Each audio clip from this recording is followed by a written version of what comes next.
welcome to Critical Focus.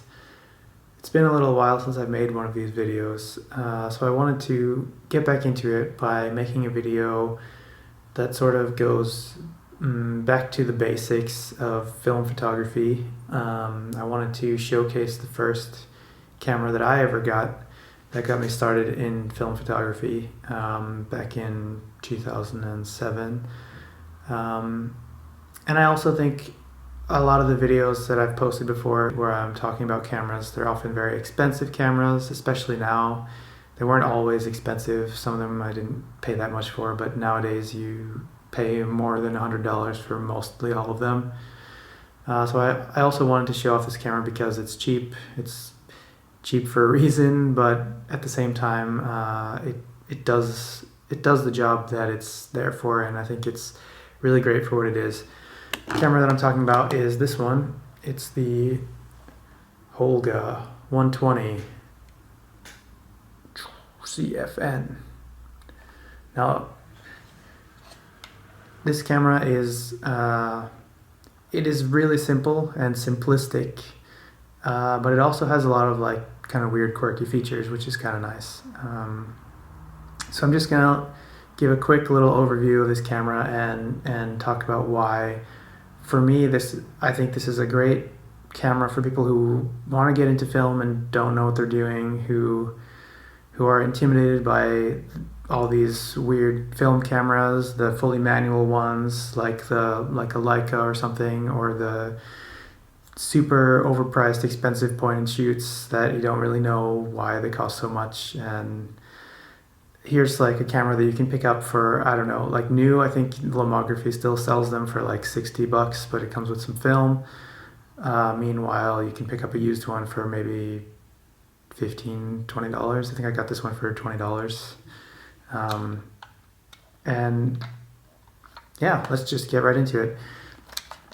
So when you first pick up this camera, the first thing you notice is that it's extremely lightweight. It's fully plastic. There's maybe a couple of metal parts for wires and things like that, but otherwise, and these clips here, but otherwise it's just plastic. But at the same time, it's solid plastic.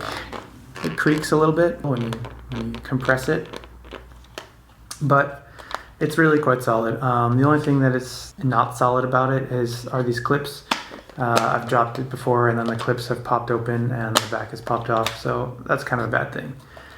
But the thing that I love about this camera is how much it simplifies the photographic process. Because, you know, like when you go to a photo school or you watch a YouTube video learning how to take photos and use a camera, they're going to talk to you a lot about shutter speeds and apertures, and for some people it's really pretty confusing, and in my opinion it's really important to know if you want to be a master, if you want to take the perfect kind of commercial smooth looking photos, then of course all those things is incredibly important. But if you're a beginner and you just want to take like cool looking photos and you want to shoot film and you don't want to have to think about buying a light meter or you don't want to think about like really learning what the apertures or shutter speeds really mean in the beginning, this is a great camera because it kind of takes all that away. You have two shutter speeds. The shutter speeds are B and N. B stands for bulb and N stands for normal. The bulb will hold the shutter open as long as you hold this one down. I can show you. Maybe you can see inside here. I'll take off the back so you get the light coming through. So regular shutter, and then bulb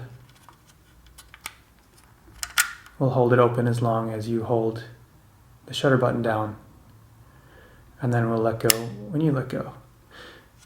And then back on normal. So you can see there really isn't that much to it. You get one shutter speed or you get bulb.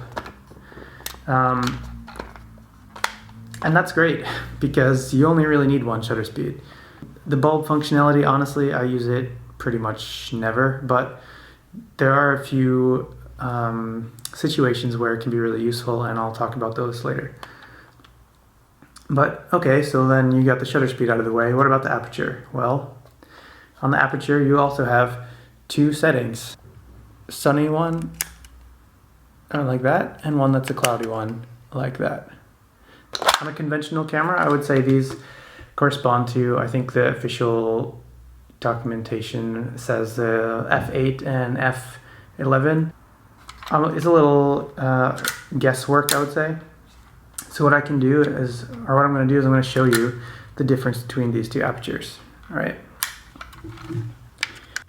So I open the camera in bulb mode and you can see that it's on the wider aperture now, the cloudy mode. And when I put on the sunny mode, it's just a slightly smaller hole that goes on top. Cloudy, sunny. So there actually is a slight difference between these two modes. But again, if I'm being honest, I think you could actually just forget about the sunny mode and just keep it on cloudy. I had one of these cameras once. I've had a few different models. I had one where the button kept sliding back and forth and it would get kind of stuck halfway in between the two. This one's like a really good button where I feel like I can kind of trust that it's going to do its job. But I had one where it kept sliding around, so I actually just glued it on cloud mode and it was completely fine because I never ever switch it to sunny mode because you really don't need to. So you have the aperture and you have the shutter speeds out of the way, and the only thing left to consider is focusing, which is also very much simplified here on the Holga. It's pretty much based on scenes. So you have the mountain scene, which is like infinity, and then you have the kind of like large group scene, which is maybe like 10 meters, 5 meters, and then you have the, let me get the focus back here, and then you have like the small group scene, which is maybe like 2 meters, 3 meters, and then you have the single person scene, which is maybe like 1 meter, and that's it. And these, again, you can pretty much just guess. It's not that dangerous to just guess. And that's it. That's like all the settings that you need to know. And if you want to like extremely simplify it, which is what I did and what most users of this camera do, is you pretty much always have it on the normal mode. You don't use bulb. You always have it on the cloudy mode, and all you have to do is focus. That's pretty much all there is to taking basic photos. And it works great. It's pretty dependable, actually. I mean, if you use it a ton, it might break. The shutter mechanism is maybe not the most robust, I could say, but it does its job. There's a few other things I'll show you about this camera. I'll just take off the back and show you the inside. So on the back, you get a little window here that has the numbers 12 or 16. And that is depending on if you want to get 12 or 16 photos on your roll. And how that works is you have this square frame here that actually fully comes out, and you can switch this out with a smaller square, which will give you 16 photos on a 120mm medium format film roll. I always just use the 12 picture because I feel like the 16 picture is kind of a waste of using medium format. But I guess someone could argue that using this camera at all is a waste of using medium format, so that's up for debate, of course. So behind this frame, which when you buy the camera, you get a few different ones that you can switch out. You have the batteries for the flash, and that's it. So when you're going to load a new film, you pop it on this side, take it over to the other side, and you crank this lovely clicky crank wheel. And that's it, you're good to go. The way that it works, the way that you tell which exposure number you're on is from the paper on the back of the 120 roll. You will see the numbers in this window here, and it will get different. So when you slide this up here for the 16, if you're using the smaller frame, then the numbers here will correspond to getting 16 photos on the roll. It's a pretty old-fashioned system, like a lot of the old film cameras, old Yashicas, and I think even old Rolleiflexes, for example, use the same kind of red window system, and that works fine. A few other things about the camera that's pretty great. You may think that, okay, you have a f8 and you have a single shutter speed, which is maybe around 1/20th of a second, maybe 1/60th, between there, maybe 1/100th, something like that. So you basically have settings that are only really good for sort of bright outdoor days. So a couple of tips to get the most out of this camera is, first and foremost, use 400 speed film.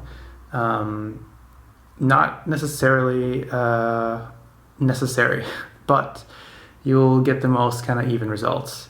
I think 100 speed film looks the best in this camera. If you shoot in the summer and have nice bright sunny days, it looks really nice. I really like it.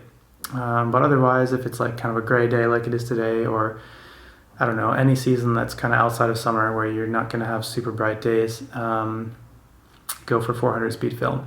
And the other thing is that you have the flash. So the flash works pretty well, really well, I would say. It does its job. And that's part of like what's a lot of fun about this camera, is that you have this flash, but you also have the ability to change the color of the flash. So you can have a blue flash, a yellow flash, red flash, or just a plain old white flash. So I think you can get like different models of the Holga that don't have a flash at all, or that only have the white flash. But I would wholeheartedly recommend the one with the color flash, because it's a lot of fun. And when you're gonna use this camera indoors, I think it's a great party camera if you want to take like portraits of people at a party, and you can just like shoot with like all different colors, and you can do double exposures. You can take photos like as many times as you want on top of the same photo before you crank to the next one.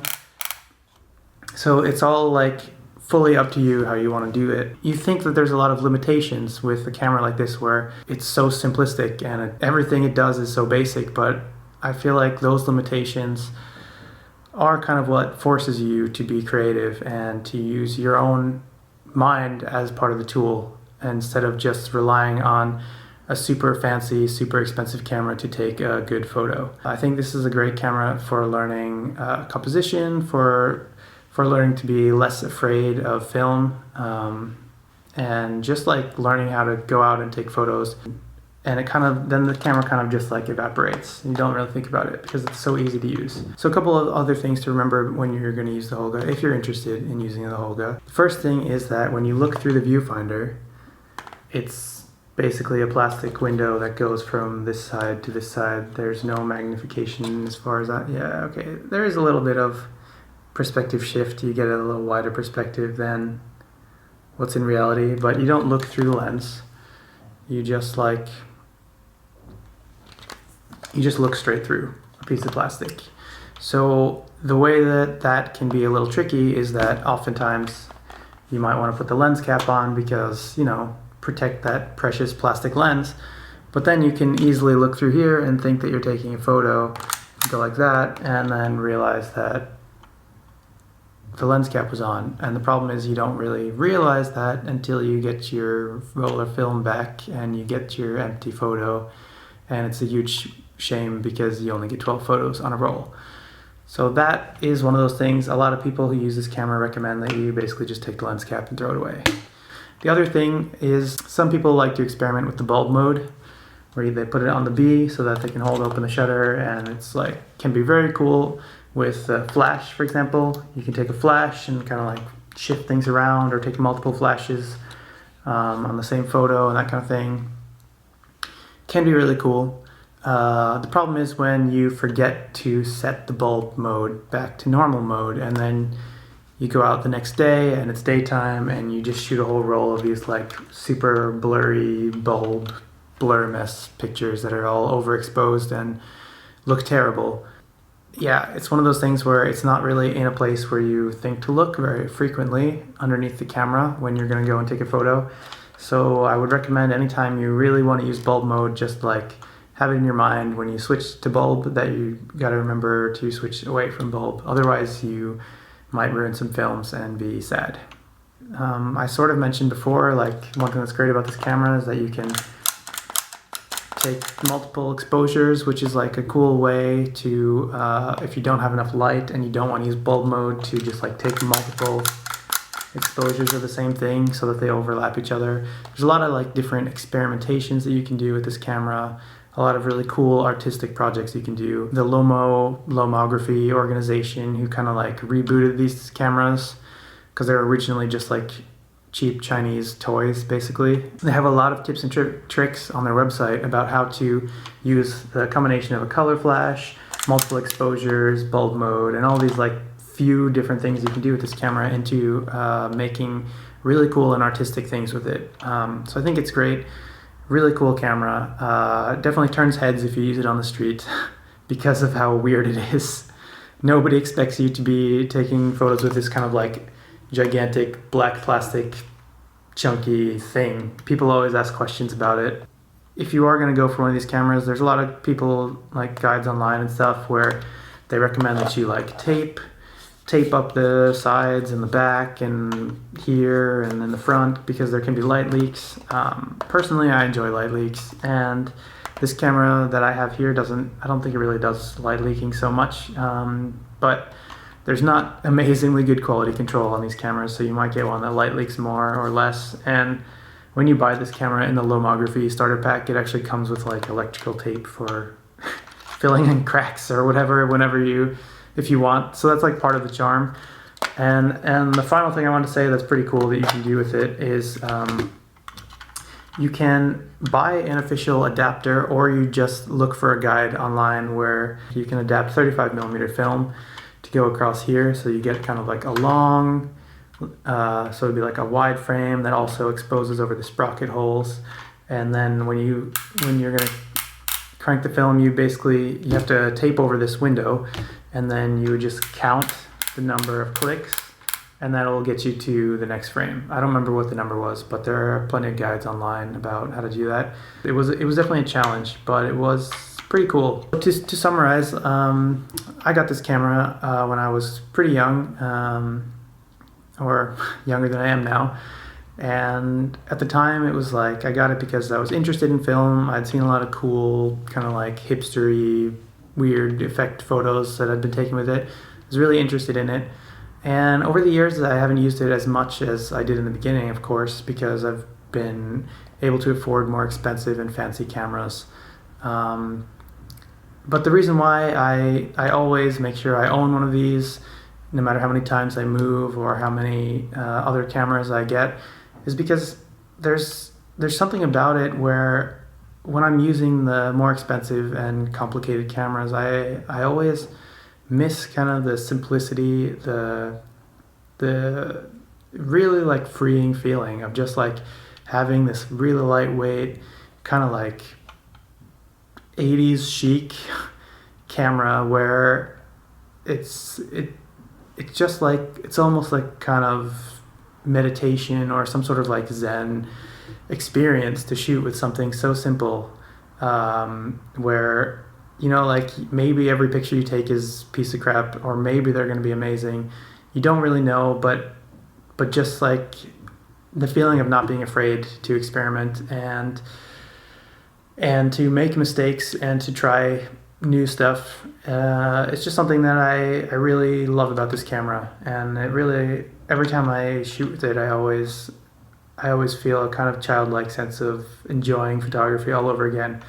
That's what I've got for the Holga. If you have any questions or cool techniques for shooting with the Holga, let me know in the comments, and see you next time.